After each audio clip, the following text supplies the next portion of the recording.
Okay, let's get started.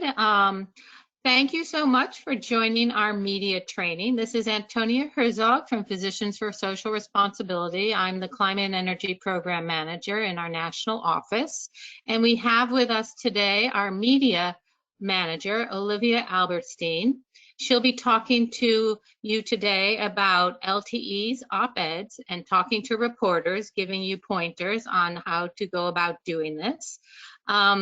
The presentation will last about 20 minutes, and then we will open it up to questions. When I open it up, I will allow you then to unmute yourself so you can ask your question, and you hopefully can see that button to unmute. So let me quickly now hand it over to Olivia so she can start the presentation. It's all yours, Olivia. Great, thank you so much, Antonia. Hello, everyone, and thank you so much for joining us.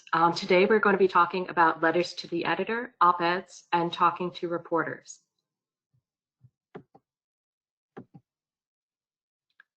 First off, we're going to talk about why you should write an opinion piece. You can persuade your fellow community members, persuade lawmakers and others with decision-making power, educate and inform others about issues that matter, influence policies, support or oppose legislation, share a critical perspective, draw attention to a critical issue, and perhaps most importantly, deliver a call to action. So the first thing that we're going to start talking about are letters to the editor.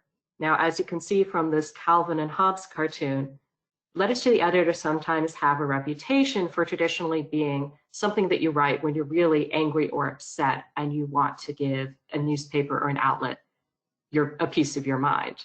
However, letters to the editor are a great persuasion and advocacy tool.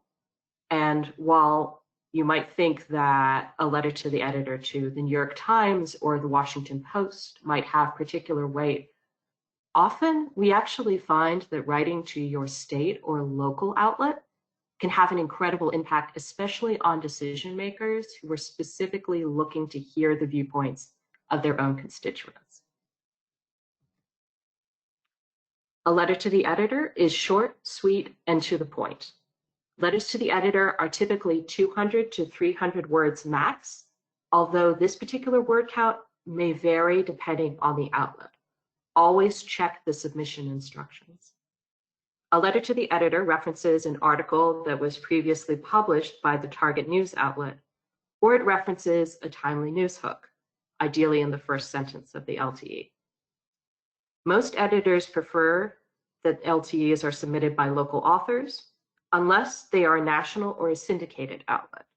And by syndicated, we mean an outlet that specifically is designed to be publishing or republishing pieces that have already gone out in other outlets and can be shared by other outlets after they're published. A letter to the editor needs to be sharp and concise, and it should always reference impacts on local or state residents whenever possible.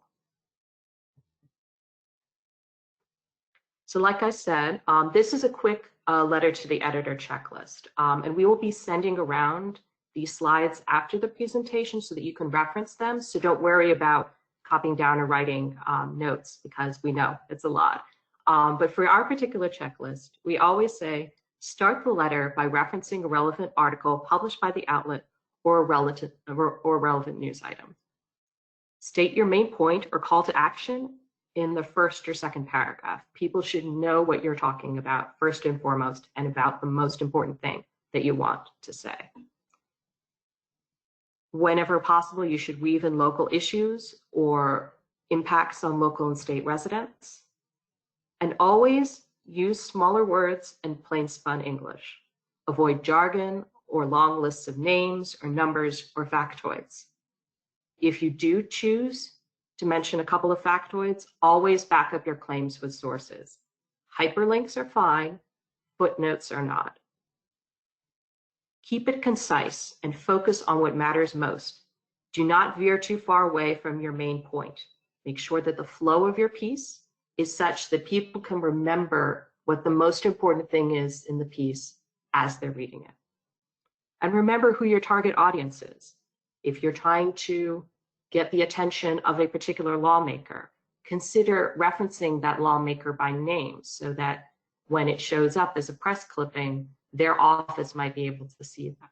If you want people in a specific town or city to pay attention, make sure to mention that town or city when you're talking about the issue. And finally, and perhaps most importantly, if you take away nothing else from this checklist, when you write this LTE, it should be clear why you care about this issue, why it should matter to people who are reading the letter, and why you wanted to submit a letter in the first place. Avoid anger or chastising. That sometimes comes off, especially in written form, in a different tone from what you might intend. Moving on, next we are going to talk about op-eds or editorials. So an op-ed is a bit longer than an LTE. It is usually between 500 and 600 words, although again, this varies depending upon the outlet, and you should always look at the submission instructions. Some have as much as 750 or even 800 words. An op-ed should reference some sort of timely news hook or a compelling angle. Sometimes this angle can be your personal perspective or personal experience that you want to shine light on in a particular way for this issue. Most editors prefer op-eds that are submitted exclusively to their outlet, unless, again, it's a syndicated column, i.e. a piece that's specifically intended to appear in multiple outlets. An op-ed should read like you talk. It should read like ordinary speech and express a personal opinion. And your personal voice should also come through. Always, always make sure to read the submission instructions before you submit. In an op-ed, your intro paragraph should reference a news hook or a unique angle or mention your personal perspective. For example, as a physician, I care about my patients' health. That's why I'm urging lawmakers to act on climate and oppose attempts to gut key environmental protections. Always state your main point or call to action in the first or second paragraph. And if you can, mention relevant local issues or ways that local or state residents will be impacted. Again, you should always use smaller words and plain-spun English. Pretend that you are speaking to your Aunt Edna, who might not be informed particularly about a subject, but who might be interested and want to know more. Always avoid jargon and long lists of names or numbers. And again, back up your claims with sources. In particular, when it comes to op-eds, editors actually appreciate multiple hyperlinks to back up your sources. Never, ever use footnotes.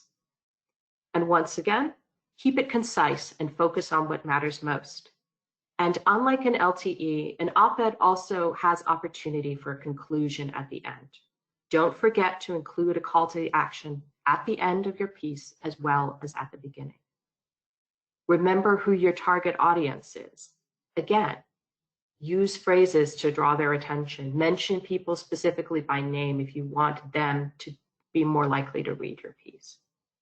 And once again, most importantly, it should be clear why you care about this issue, why it should matter to people, and why you wanted to write the piece in the first place. So once you've written the piece and you've edited it and finalized it, something that PSR is very much willing to help you through. We have worked with multiple people to both write and edit, and then to even pitch the piece. What happens now that you're ready to submit?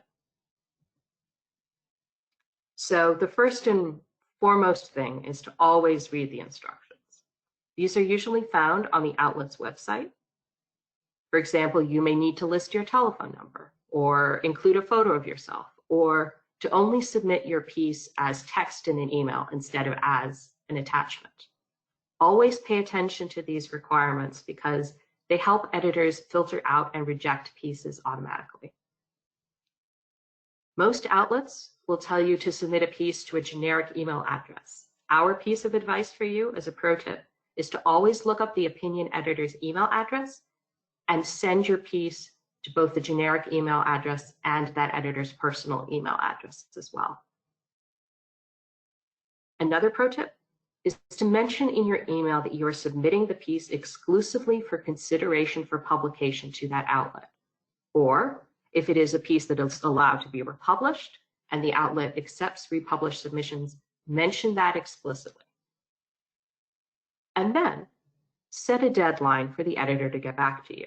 For example, because of the timely subject matter, if I do not hear back from you by next Tuesday, I will submit the piece to another publication.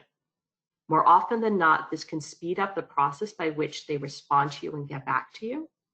And it also gives you the option to let the editors know that you're looking to hear back about this sooner rather than later, and that you will move on if they don't give you the opportunity to publish the piece at their outlet. So next, we're going to talk a bit about reporters. We're going to be talking about quotes and interviews, written reporting, podcasts, and radio. So you always want to prepare ahead of time. Ask the reporter or producer if they're willing to give you questions or topics ahead of time. More often than not, reporters will actually be amenable to this and will at least be able to give you a heads up about the subject matter. Review or brush up on topics that you expect will come up. That includes research that you yourself have done. Even if you think you are super familiar with a topic, it always pays ahead of time to review everything and to make sure that you are super familiar with and super on top of the thing that you expect to be talking about. Even if you're good at speaking off the cuff, and especially if you aren't, write down bite-sized phrases or sentences and memorize them. These are phrases that you can use not just when you're stuck, but as a way to refine your message and to come across as particularly crisp and clear. Sound bites are the clips that reporters and producers choose to play or quote out of a longer interview.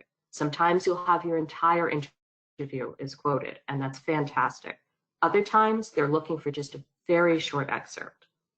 Sound bites are catchy, compelling, and generally pretty short.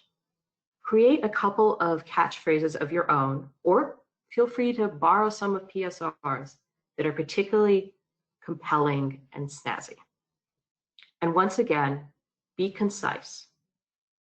If you have the option to edit your remarks, if this is a written interview or if this is a written quote, take them up on the offer to go back and to propose clarifying points. And if you're providing a written quote or response, before you send it back to the reporter, make sure to check your grammar, spelling, and facts. Reporters will quote verbatim, and if you submit a request for a correction after the fact, sometimes they will refuse to do anything except quote exactly what you gave them in writing. If you are being recorded as part of an interview, make sure to speak clearly and slowly. A lot of us rush our speech when we're on camera or in front of a mic. Resist the urge. If you're doing an audio interview of any kind, make sure to speak into the mic or the recording device, or to speak loud enough so that you can be heard. This helps a lot with transcription. And always do your homework ahead of time. Do research on the radio program or podcast or reporter. Watch or listen to clips or read prior articles that a reporter has written.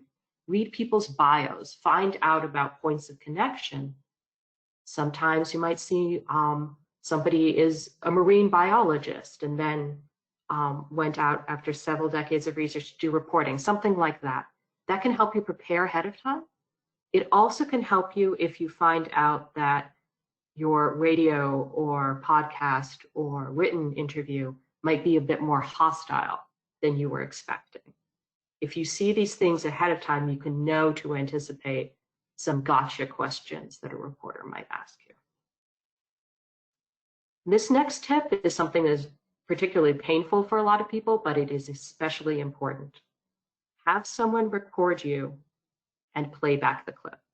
Even if it is painful, this will show you what you need to work on when you speak. Did you seem confident?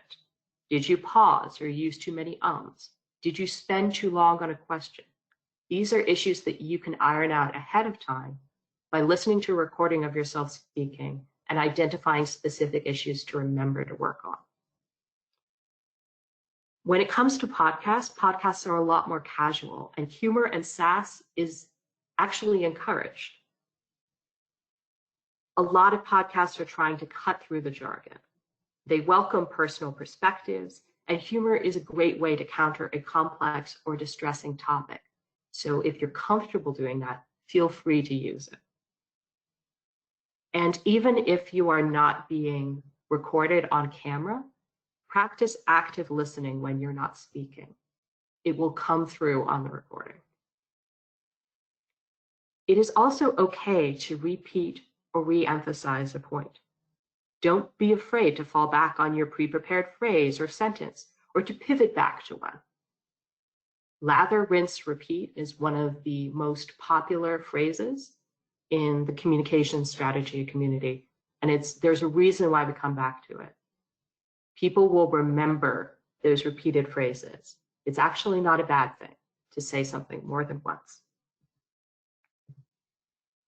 With that, the final point that we want to emphasize to everyone is that we are here to help.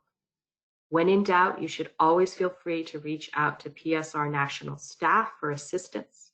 We are more than happy to provide suggestions, pointers, and even some limited basic coaching. There are also a lot more resources that we have at our disposal that we can share. So if you don't see your media-related topic or question covered in this training, ask us directly. Feel free to reach out to me at oalberstein@psr.org or to Antonia Herzog at aherzog@psr.org if you have any further questions. And finally, we love to hear when you get published or when you land an interview. Let us know and let your friends and colleagues know. Make sure to share your piece when it comes out on social media and submit the link to the PSR Hub at hub.psr.org. We will make sure to amplify it as well. Thank you very much, Olivia. So I wanted to now open it up to questions, but before I do that, I'll just say again that this webinar has been recorded, and I will share the recording with the climate ambassadors. In addition, I will also share the slides so that you can walk through it in your own time and go back to those very, very helpful pointers. One other thing I did just want to highlight, and Olivia may have mentioned it, but just in case she didn't, it bears worth mentioning again, is that for LTEs and op-eds, you don't always have to go to that big paper in the state or the big national publication like a New York Times or a Washington Post or an LA Times, etc. It's just as good to go to your smaller local papers that people do read and are often looking for content, and is often it is easier to get published in them. So consider that as you write your LTEs or op-eds, to also think about those local media outlets as opportunities to get your pieces published. Okay, at this time I am going to open it up to questions. What I'm going to do is give you the ability to unmute yourself. So you should see a little button where you can unmute yourself if you have a question. If you prefer, you can also type it into the questions or chat box, and I'll keep an eye out for those as well. But at this point, I'll open it up. And if anybody has any questions for Olivia or myself, now's your time to ask them.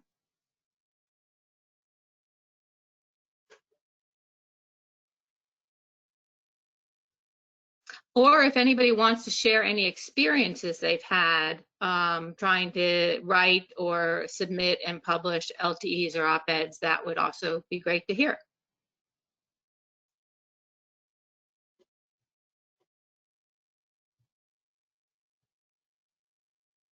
Okay, well, I don't know, Olivia, is there any other pointers you'd like to throw out there before we close the webinar?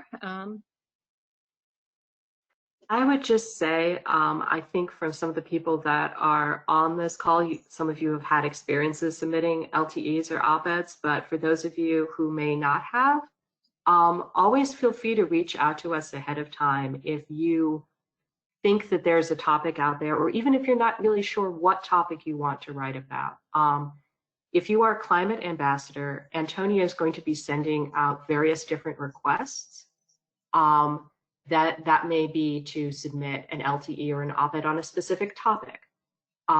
Those are basically something that you can regard as writing prompts to help inspire you. And if that particular topic is something that you want to write about, reach out to Antonia directly, and she'll be able to provide you with the tools and the resources to get started writing your piece.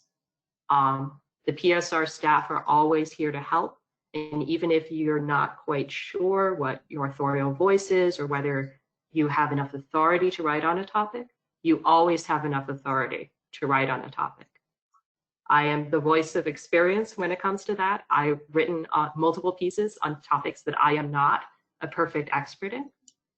The great thing about an opinion piece in general is that what people respond to most and what resonates with people most is your passion, your personal perspective that shines through, and the clear message that you are communicating. So if you're waiting to get started on submitting a piece, now is the best time to do it. Don't wait. Reach out to us. Thanks. And a question did come in if folks have permission to use these slides when working with other professional groups. And yes, you can certainly use these slides. I'd simply ask that you give credit to Physicians for Social Responsibility when doing so. And hopefully in whatever presentation you're doing it as a PSR Climate Ambassador. And so you're referencing us anyway. Okay, so I think that, I don't see any more questions. So I think that brings our webinar to a close. Thank you so much for joining. I hope you found this helpful, and I'm sure we'll be in touch in the near future. Take care during these challenging times. Stay healthy. Thank you.